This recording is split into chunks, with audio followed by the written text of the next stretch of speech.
नमस्कार, एक बार पुनः स्वागत और अभिनंदन आपके अपने चैनल सृजन नवाचार में। मैं सुना शुक्ला फुलवारी की कार्य पुस्तिका का पाठ 7 और पाठ 8 एक साथ लेकर आई हूँ। मलेथा की गूल। दिए गए अधूरे वाक्यों को पुस्तक से देखकर पूरा करें। यानी आपको पहले पुस्तक खोलनी है, फिर इस पाठ को पढ़ना है, फिर उत्तर देना है। जब तक मेरे शरीर में, अब उसमें उसने क्या बोला था, रक्त की एक भी बूंद रहेगी मैं अपने गांव मलेथा तक गूल से पानी लाने का प्रयास करूंगा।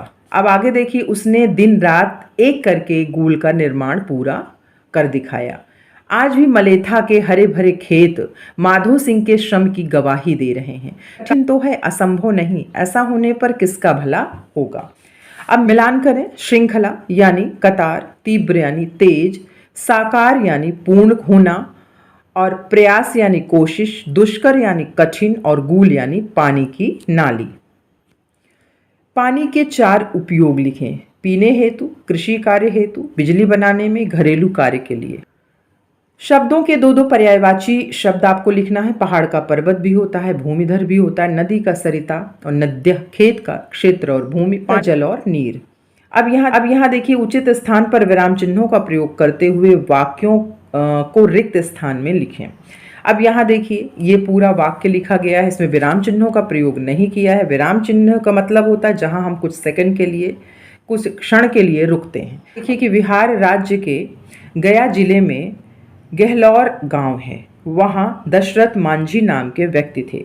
उन्होंने पर्वत काट कर अपने गांव के लिए रास्ता बनाया। दिए गए प्रश्नों के उत्तर दीजिए। दशरथ मांझी कहाँ के रहने वाले थे? बिहार राज्य में गया जिले के गहलौर गांव के। मलेथा गांव की समस्या क्या थी? वहां सिंचाई के लिए पानी नहीं था। माधो सिंह ने क्या प्रतिज्ञा की? जब तक मेरे शरीर में रक्त की एक बूंद रहेगी मैं अपने गांव मलेथा तक गूल निकाल कर पानी लाने का प्रयास करता रहूंगा। नीचे लिखे शब्दों के विलोम शब्द लिखिए। धरती का आकाश, कठोर का कोमल, दिन का रात और संभव का असंभव। पानी के उपयोग से संबंधित शब्द लिखिए और उनका वाक्य में प्रयोग कीजिए। जैसे यहाँ स्नान, और फिर आपको क्या करना है, नीचे वाक्य प्रयोग करना है। जैसे यहाँ स्नान दिया गया था तो लिखा गया पानी से स्नान किया जाता है। वैसे आप पहले शब्द बनाइए यहाँ पर, फिर उसके बाद नीचे उसका वाक्य प्रयोग करिए। भोजन पकाना, पानी से सिंचाई का कार्य किया जाता है, पानी से बर्तन साफ किया जाता है, पानी से बिजली का निर्माण किया जाता है, पानी से भोजन बनाया जाता है। जो यहाँ शब्द लिखिए उसका यहाँ वाक्य प्रयोग आई हूँ। फलों को खाने से क्या लाभ होता है लिखिए। फल हमारे शरीर के लिए अमृत है।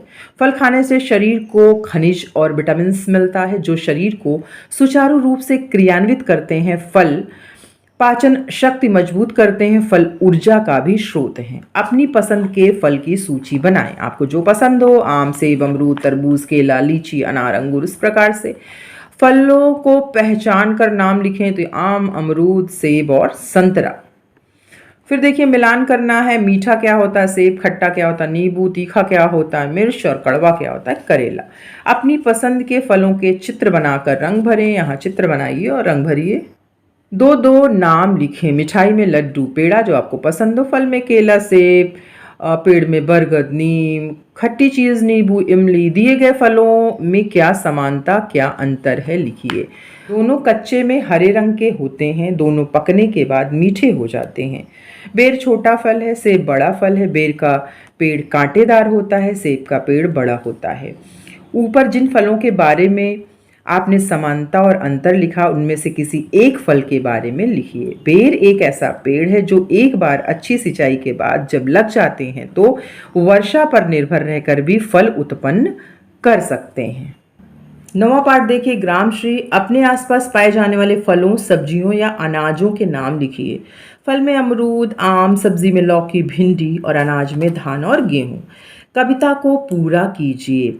अब रजत स्वर्ण मंजरियों से लद गए आम्र तरुकी डाली, झर रहे ढाक पीपल के दल, हो उठी कोकिला मतवाली। महके कटहल मुकुलित जामुन, जंगल में झरबेरी झूली, फूले आडू, नींबू दाड़िम, आलू गोभी, बैगन मूली।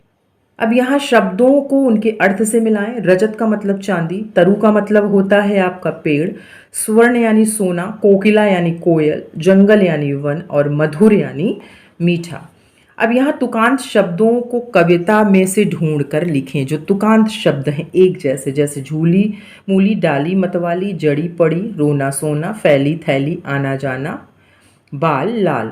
अब है कि कविता में से फलों के नाम खोज कर लिखें। जामुन, आम, अमरूद, बेर, कटहल, आड़ू, नींबू। यहाँ देखिए चित्र में छठा देखिए, दिए गए चित्रों के सामने उनके नाम लिखना है। तो टमाटर है, पालक है, आलू है, मिर्ची है, बैगन है और लौकी है।